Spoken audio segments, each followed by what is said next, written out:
Black holes. The concept of a black hole can be understood by thinking about how fast something needs to move to escape the gravity of another object. This is called the escape velocity. Formally, escape velocity is the speed an object must attain to break free of the gravitational attraction of another body. There are two things that affect the escape velocity: the mass of object and the distance to the center of that object.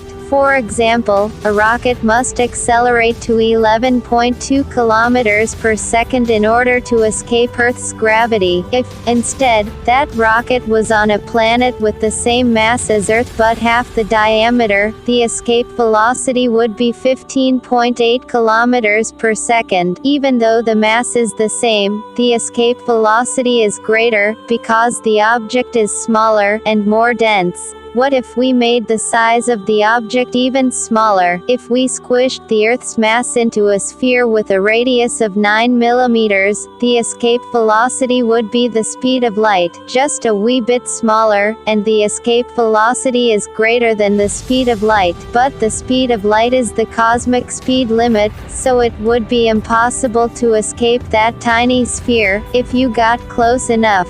The radius at which a mass has an escape velocity equal to the speed of light is called the Schwarzschild radius. Any object that is smaller than its Schwarzschild radius is a black hole. In other words, anything with an escape velocity greater than the speed of light is a black hole. For something the mass of our Sun would need to be squeezed into a volume with a radius of about 3 kilometers.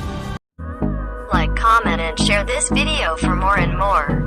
Subscribe to the channel for more such informative videos. Thanks for watching.